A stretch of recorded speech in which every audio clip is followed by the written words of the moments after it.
اللہ الرحمن الرحیم۔ آج آپ لوگوں کے سامنے جو عرض کرنا ہے، جو اہم اور پیچیدہ اس وقت کا سنگین مسئلہ ہے کہ تراویح کے چند متفرق مسائل۔ دیکھیں، ابھی میں نے آپ لوگوں کے سامنے مسائل پیش کرے تھے رمضان المبارک کے حوالے سے، یعنی روزے کے متعلق جو مسائل تھے وہ پوری ڈیٹیل سے میں نے آپ لوگوں کے سامنے بات کری تھی۔ اب جو نا کہ نماز تراویح کی رکعت کتنی ہے اور اس کی کتنی تراویح ہونی چاہیے، وہ ساری وجوہات اور جو وہ سارے خیالات اور جو اسکالر ہیں یوٹیوب پر بیٹھے ہوئے، وہ آپ لوگوں کو بہکانے کی کوشش کرتے ہیں کہ تراویح کی رکعت تو اتنی احادیث میں ہے، اس طرح کی ہیں، اس طرح کی ہیں۔ ان سب جھگڑوں میں آپ نہ پڑیے۔ نہ ہی میں کوئی اتنا بڑا سمجھدار ہوں اور نہ ہی میری کوئی اندر اتنی سمجھنے کی طاقت ہے جو میں ان سب چیزوں کو سمجھ لوں۔ آپ بڑے بڑے علماء کرام اور مفتیان کرام سے پوچھئے کتنی رکعتیں ہیں، لیکن پھر بھی میں کچھ باتیں آپ لوگوں کے سامنے عرض کر رہا ہوں۔ چلیے مختصر طور پر اگر ہو جائیں گی سامنے تو کچھ مضبوطی سے بات ہو جائے تو ہو جائے، کیونکہ ہم جو آپ لوگوں کے سامنے تراویح کے جو متفرق مسائل جو اخذ کر رہے ہیں وہ کوئی اور نہیں ہے، وکیل احناف جناب متکلم مولانا الیاس گنبد رحمہ اللہ کی کتاب سے آپ لوگوں کے سامنے پیش کر رہے ہیں۔ تو دیکھیں، سوال ہے کہ نماز تراویح کی رکعت کتنی ہے؟ جواب ہے تراویح کی 20 رکعت ہیں۔ چند احادیث آپ لوگوں کے سامنے اس کے پیش کرتے ہیں۔ دیکھیں، حضرت عباس رضی اللہ عنہ سے مروی ہے کہ رسول اللہ صلی اللہ علیہ وسلم نے رمضان میں 20 رکعت تراویح اور وطر پڑھتے تھے۔ رمضان میں 20 رکعت تراویح اور وطر پڑھتے تھے، یعنی نماز پڑھتے تھے اور تراویح پڑھتے تھے۔ اور یہ کون سی روایتوں میں ہے؟ اس کے حوالے بھی دیے ہوئے ہیں کہ مسند احمد میں بھی ہے اور راقم الحدیث میں بھی ہے، المعجم میں بھی ہے، اور وہ سارے کے سارے حوالے دیے ہوئے ہیں۔ فی الحال میں اتنا جو ہے آپ لوگوں کے سامنے میں بتا چکا ہوں کہ اتنا جانکار نہیں ہوں، تو میں ان حوالوں کو کیا جانوں گا، لیکن ہاں جو لکھا ہوا ہے وہ بھی آپ لوگوں کے سامنے رکھ دیا۔ تو اب جو دوسری حدیث ہے وہ بھی آپ لوگوں کے سامنے پیش کرتا ہوں کہ 20 رکعت کے حوالے سے۔ دیکھیں، حضرت جابر بن عبداللہ رضی اللہ عنہ فرماتے ہیں کہ نبی کریم صلی اللہ علیہ وسلم رمضان میں ایک رات تشریف لائے، لوگوں کو 4 فرض یعنی 20 رکعت تراویح اور 3 وطر پڑھائے۔ یہ بھی حدیث آپ لوگوں کے سامنے اس میں تاریخ جرجان اور صفحہ جو ہے 317 میں مل جائے گا آپ کو یہ حدیث۔ اس کے ساتھ ساتھ میں تیسری اور جو حدیث ہے،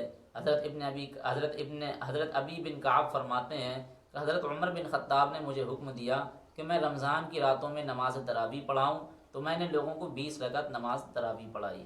یہ تیسری حدیث میں نے آپ لوگوں کے سامنے کوٹ کر دی۔ اب جو چوتھی حدیث حضرت صائب بن یزید فرماتے ہیں کہ حضرت عمر کے زمانے میں صحابہ کرام باجماعت 20 رکعت تراویح پڑھا کرتے تھے۔ قاری صاحب 100 آیات والی صورتیں پڑھتے تھے۔ لوگ لمبے قیام کی وجہ سے حضرت عثمان کے دور میں لاٹھیوں کا سہارا بھی لیتے تھے۔ تو پتہ چلا کہ صحابہ کرام کے زمانے میں باجماعت 20 رکعت تراویح پڑھایا کرتے تھے، اور قاری صاحبان ایسی ایسی لمبی آیتیں پڑھتی تھیں، اور بتایا گیا اور ایسے لمبے قیام ہوتے تھے کہ حضرت عثمان کے دور میں لوگ لاٹھیوں کا سہارا لیا کرتے تھے۔ آپ کے سامنے 5ویں حدیث بھی کوٹ کرتے ہیں کہ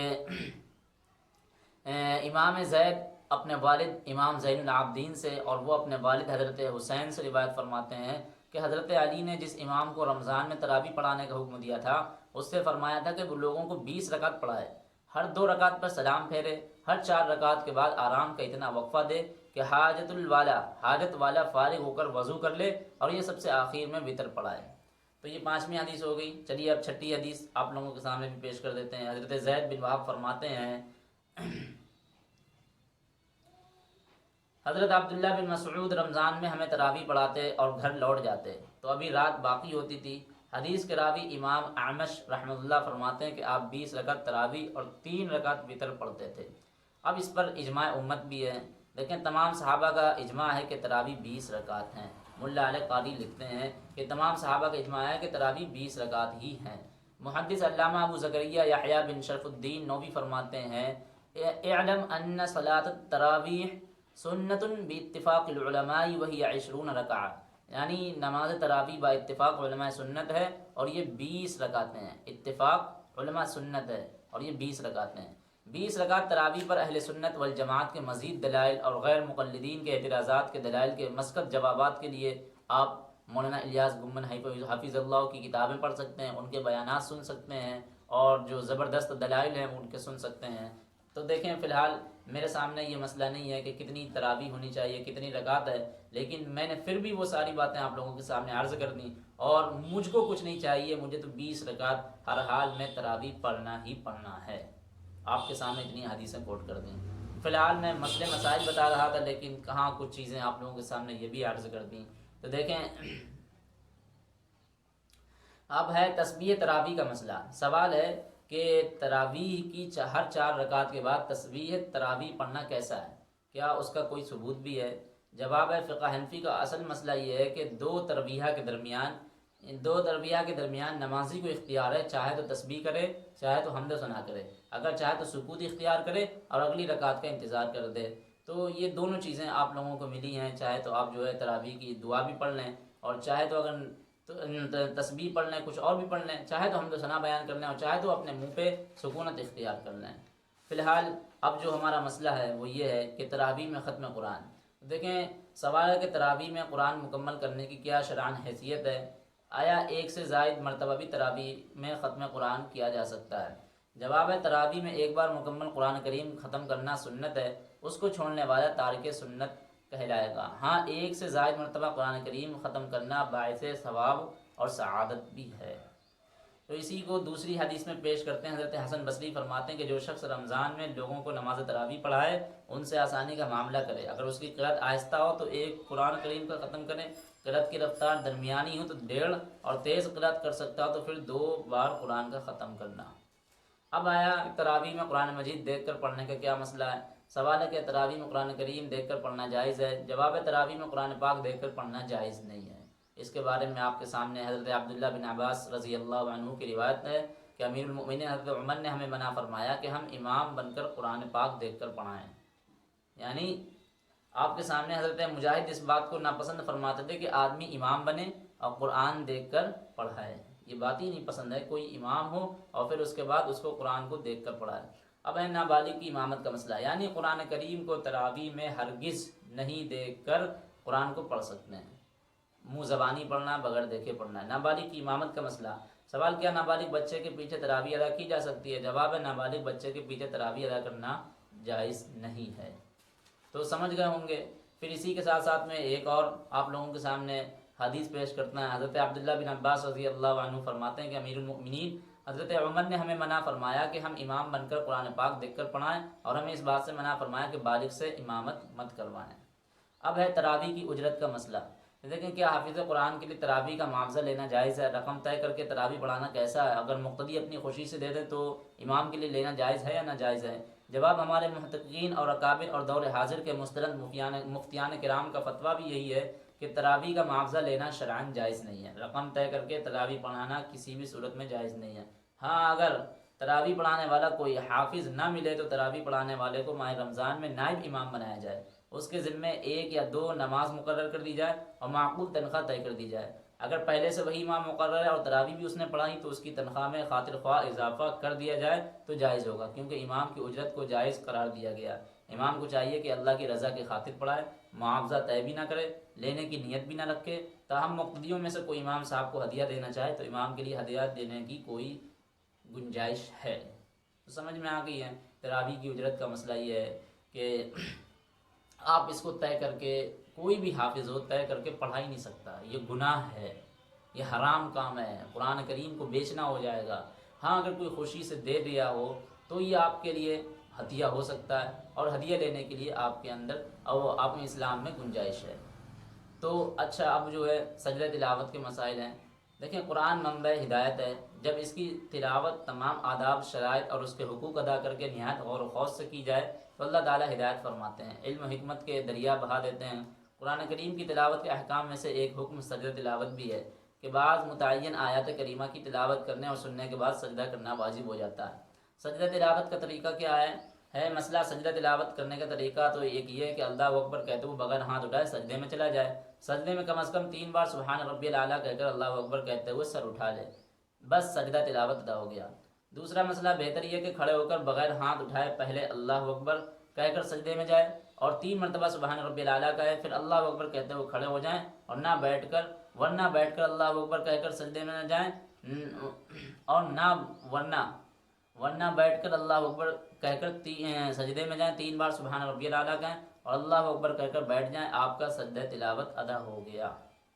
تو وہی ہے یار کہ اس کے لیے آپ کو کوئی ہاتھ اٹھانے کی ضرورت نہیں ہے، بس آپ جو اللہ اکبر کہتے ہوئے سجدے میں چلے جائیں، 3 مرتبہ سبحان ربی الاعلیٰ کہیں اور اللہ اکبر کہتے ہوئے سر اٹھا لیں، آپ کا سجدہ تلاوت ادا ہو گیا۔ چاہیں تو بیٹھ کے کر لیں، بہتر تو یہ ہے کہ کھڑے ہو کر بغیر ہاتھ اٹھائے پہلے اللہ اکبر کہہ کر سجدے میں جائیں، 3 مرتبہ سبحان ربی الاعلیٰ کہیں، کیونکہ یہ تراویح کی بات چل رہی ہے تو تراویح ہم لوگ پڑھاتے ہیں، تو جب سجدے والی آیت آتی ہے تو ہم لوگ وہیں سے صرف اللہ اکبر کہتے ہوئے ڈائریکٹ سجدے میں آئیں گے اور اللہ اکبر کہتے ہوئے ڈائریکٹ کھڑے ہو جائیں گے، قیام میں آ جائیں گے، اور جہاں سے ہم نے شروع کرا تھا یعنی جو سجدے والی آیت ختم ہوئی ہے اس کے بعد سے ہم آیت شروع کر دیں گے۔ اب سجدہ تلاوت کے متفرق مسائل آپ لوگوں کے سامنے عرض کرتے ہیں، وہ بھی سمجھنے کی ضرورت ہے کیونکہ یہ کچھ اہم باتیں تھیں۔ یہ ایسا ہوگا کیونکہ مزہ نہیں آ رہا ہوگا سننے میں، لیکن سمجھیں گے تو انشاءاللہ اور سمجھنے کی ہماری دلچسپی پیدا ہوگی۔ مسئلہ ہے کہ سجدے کی آیت پڑھنے اور سننے والے دونوں پر سجدہ کرنا واجب ہو جاتا ہے، چاہے سننے والا قرآن شریف کے سننے کی غرض سے بیٹھا ہو یا کسی اور کام میں مشغول ہو، اور بغیر ارادے کے آیت سجدہ سن لی ہو۔ اس کے لیے بہتر یہ ہے کہ تلاوت کرنے والا سجدے کی آیت کو آہستہ پڑھے تاکہ کسی اور پر سجدہ واجب نہ ہو۔ تو کہنے کا کل ملا کر یہ مطلب ہے کہ سجدے کی آیت پڑھنے والا اور سننے والے دونوں لوگوں پر سجدہ واجب ہو جاتا ہے، چاہے سننے والا قرآن شریف کی سننے کی غرض سے بیٹھا ہو، نیت کری ہو یا نہ کری ہو، کسی اور کام میں ہو، لیکن پھر بھی اس نے جو بغیر ارادے کے سن لی تو بھی یہی ہے کہ اس کو سجدہ کرنا پڑے گا، اس کے اوپر بھی اور پڑھنے والے کے اوپر بھی، دونوں کے اوپر سجدہ واجب ہو جاتا ہے۔ سجدہ تلاوت مسئلہ اگر نماز میں سجدے کی آیت پڑھی مگر نماز ہی میں سجدہ تلاوت ادا نہ کیا تو نماز کے بعد سجدہ کرنے سے سجدہ تلاوت ادا نہ ہوگا اور وہ شخص گنہگار ہوگا۔ اب سوائے توبہ استغفار کے اور کوئی صورت نہیں ہے۔ ہاں، اگر نماز میں سجدے کی آیت پڑھی مگر نماز ہی میں امام صاحب نے سجدہ تلاوت ادا نہ کیا تو نماز کے بعد سجدہ کرنے سے سجدہ تلاوت ادا نہ ہوگا۔ خوب اچھی طرح سمجھ لو، اگر نماز میں کبھی بھی ہم نے سجدہ تلاوت کی آیت پڑھ دی تو وہاں فوراً ہم سجدہ کریں، نماز کے بعد سجدہ تلاوت ادا کرنے سے سجدہ تلاوت نہ ہوگا اور وہ شخص گنہگار ہوگا۔ اب سوائے توبہ استغفار کی کوئی اور صورت نہیں رہ جاتی ہے۔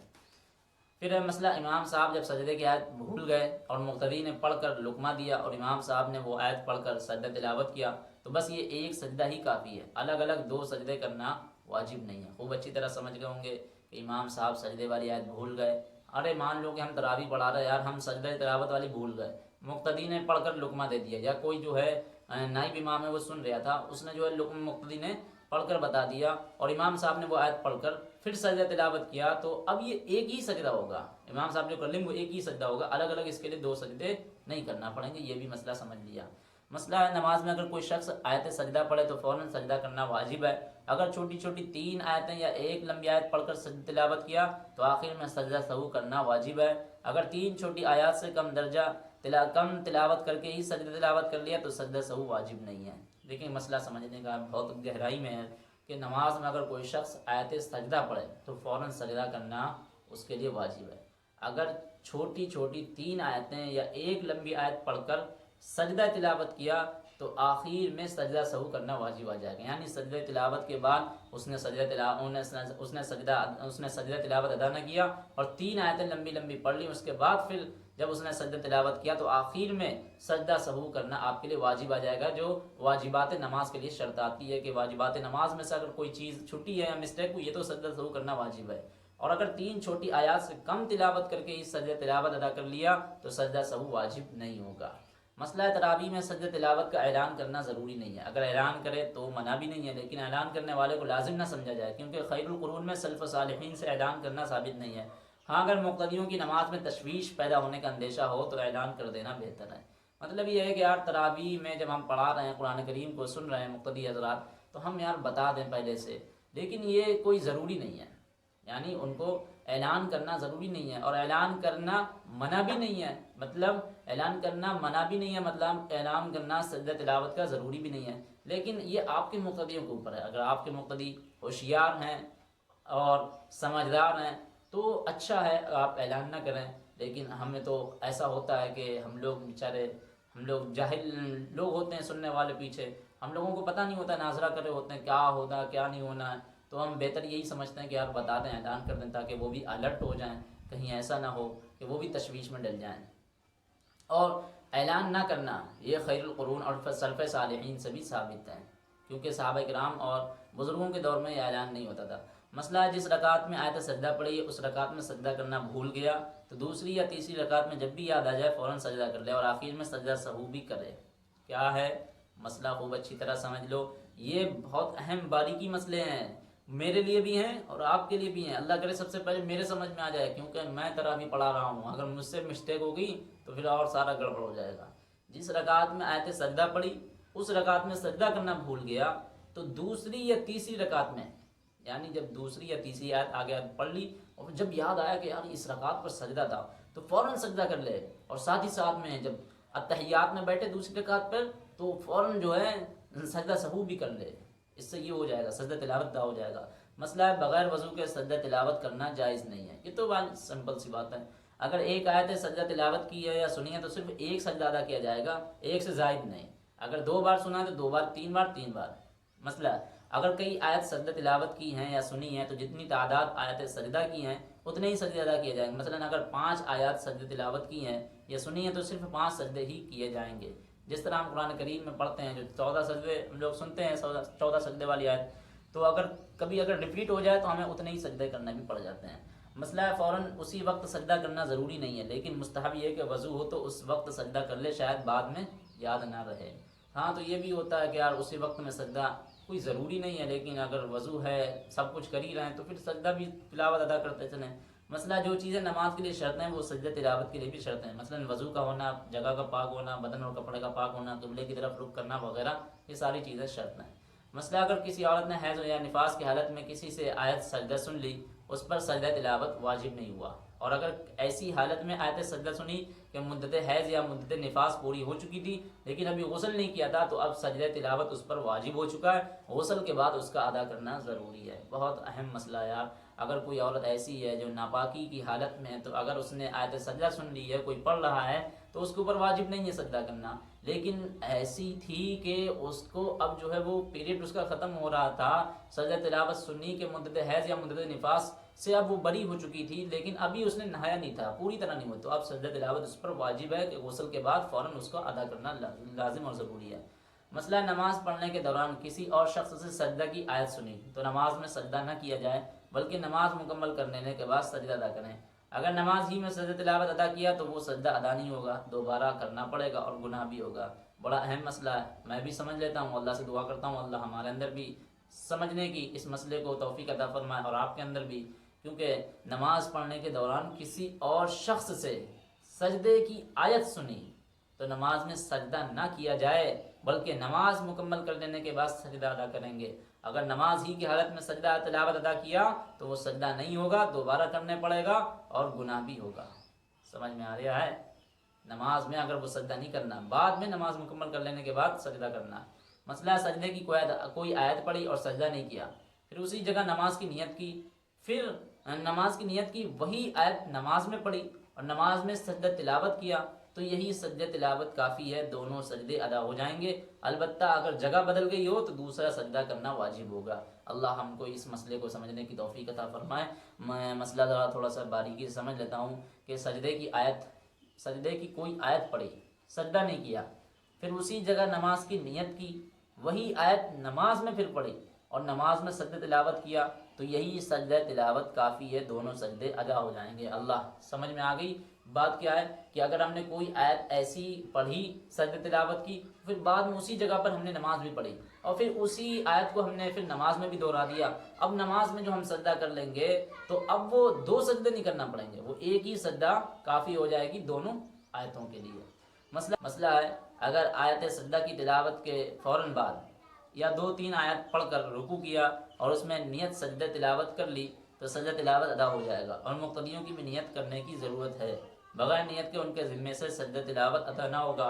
3 آیات سے زیادہ تلاوت کر لی تو اب رکوع میں نیت کرنے سے سجدہ تلاوت ادا نہ ہوگا۔ اللہ مسئلہ سمجھا دے۔ اگر آیت سجدہ کی تلاوت کے فوراً بعد یا 2 یا 3 آیتیں پڑھ کر رکوع کیا اور اس میں نیت سجدہ تلاوت کی کر لی تو سجدہ تلاوت ادا ہو جائے گا، اور مقتدیوں کی بھی نیت کرنے کی ضرورت ہے، بغیر نیت کے ان کے ذمے سے سجدہ تلاوت ادا نہ ہوگا، اور 3 آیات سے زیادہ تلاوت کر لی تو اب رکوع میں نیت کرنے سے سجدہ تلاوت ادا نہ ہوگا۔ مطلب یہ ہے کہ اگر آیت سجدہ سنی، اس کی تلاوت ہوئی اور اس کے بعد 2-3 آیتیں پڑھ کر ہم رکوع میں چلے گئے اور رکوع میں یار ہمیں دھیان آیا کہ ہمیں سجدہ تلاوت ہے، یعنی اس میں ہم نے نیت کر لی سجدہ تلاوت کی، تو سجدہ تلاوت ادا ہو گیا، اور ان مقتدیوں کی بھی نیت کرنے کی ضرورت ہے، بغیر نیت کے ان کے ذمے سے بھی سجدہ تلاوت ادا نہ ہوگا، اور 3 آیت سے زیادہ تلاوت کر لی ہیں تو اب رکوع میں بھی نیت کرنے سے سجدہ تلاوت ادا نہ ہوگا، اس کے لیے بعد میں کرنا پڑے گا۔ مسئلہ اگر کسی آدمی کے ذمے پر بہت سارے سجدہ تلاوت باقی رہ گئے، اب بیماری کی وجہ سے زمین پر سجدہ کرنے پر قادر نہیں رہا، تو اب وہ جس طرح نماز کا سجدہ اشارے سے کرتا ہے، سجدہ تلاوت کا بھی سجدہ اسی طرح اشارے سے کرنے سے ادا ہو جائے گا، اس کے بجائے فدیہ دینا کافی نہیں ہے۔ تاخیر کی وجہ سے توبہ استغفار لازم ہے، دیری کی وجہ سے جلدی کر دینا چاہیے۔ مسئلہ آیت سجدہ کا ایک جز بھی تلاوت کر لیا تو ہو جاتا ہے، اگرچہ پوری آیت نہ کی ہو، یعنی اگر ہم نے جو ہے وہ سجدہ تلاوت کی آیت بھی پڑھ دی ہے اور پوری آیت بھی نہیں ہوئی ہے، تو ہمارے اوپر جو ہے ایک اگر جز بھی پڑھ دیا تو سجدہ کرنا واجب ہو جاتا ہے۔ مسئلہ اگر مکروہ اوقات میں یعنی طلوع آفتاب، غروب شمس، زوال کے وقت آیت سجدہ تلاوت کی گئی ہے تو ان اوقات میں سجدہ تلاوت کرنا جائز ہے، مگر مکروہ تنزیہی ہے۔ افضل اور بہتر یہ ہے کہ مکروہ اوقات سے نکل جانے کے بعد سجدہ کرے۔ اگر آیت سجدے کی تلاوت ان وقتوں کے علاوہ کسی اور وقت میں کی گئی تو اس کا سجدہ ان 3 مکروہ وقتوں میں کرنا ٹھیک نہیں ہے، بلکہ مکروہ وقت سے پہلے یا بعد میں کیا جائے۔ کل ملا کر یہ ہے کہ یار کر بھی سکتے ہیں، اور بہتر تو یہی ہے کہ وہ مکروہ اوقات کو نکال دیں، آپ بعد میں جو جائز اوقات ہوتے ہیں ان میں آپ سجدہ تلاوت کو ادا کریں۔ اب ہم بتاتے ہیں کہ سجدہ تلاوت کی تعداد۔ پارہ نمبر 9، اس میں سورہ اعراف ہے، آیت نمبر 206 میں ایک سجدہ ہے، اور اس کے بعد 13ویں پارے میں سورہ رعد ہے، آیت نمبر 15 ہے، اور اس کے بعد 14ویں پارے میں سورہ نحل ہے اور آیت نمبر 50 ہے، وہاں پر بھی سجدہ ہے۔ 15 ہے پارہ نمبر 15 بنی اسرائیل ہے اور 109 میں سجدہ ہے۔ 16واں پارہ ہے مریم ہے سورت، اور 58 آیت نمبر پر سجدہ ہے۔ 70ویں پارے میں سورہ حج ہے اور آیت نمبر 18 ہے۔ 19ویں پارے میں فرقان ہے، آیت نمبر 60 ہے، اور 19ویں پارے میں نمل ہے، 19ویں پارے میں نمل بھی ہے، آیت نمبر 26 ہے۔ 21ویں پارے میں سجدہ 15 ہے۔ 23ویں پارے میں سورہ سواد ہے اور سجدہ آیت نمبر 24 ہے۔ 24ویں پارے میں حامیم سجدہ ہے اور آیت نمبر 38 ہے۔ 27ویں پارے میں سورہ نجم ہے، آیت نمبر 62 ہے۔ 30ویں پارے میں انشقاق 21 اور 30ویں پارے میں سورہ علق اور آیت نمبر 19 ہے۔ احناف کے ہاں سورہ حج میں پہلا سجدہ تلاوت کا ہے، دوسرا نہیں ہے، جبکہ شوافیہ کے ہاں سورہ حج میں 2 سجدے ہیں اور سورہ سواد والا سجدہ شکر ہے، سجدہ تلاوت نہیں ہے، اور سورۃ سواد والا سجدہ شکر ہے، سجدہ تلاوت نہیں ہے۔ یہاں پر ایک بات سمجھنے کی ہے کہ احناف کے یہاں سورہ حج میں یعنی 70ویں پارے میں سورہ حج میں 2 سجدے ہیں، پہلا سجدہ تلاوت کا ہے، دوسرا نہیں ہے، لیکن جو اور دوسرے امام ہیں امام شافعی رحمۃ اللہ علیہ کے نزدیک وہاں پر 2 سجدے کرے جائیں گے۔ اب سورہ حج میں 2 سجدے ہیں اور سورۃ سواد میں جو ایک سجدہ ہے وہ سجدہ شکر ہے، سجدہ تلاوت نہیں ہے۔ اللہ تعالی ہم لوگوں کو ہر طرح سے ان مسائل کو سمجھنے کی توفیق عطا فرما دے اور ادا کرنے کی توفیق عطا فرما دے، آمین۔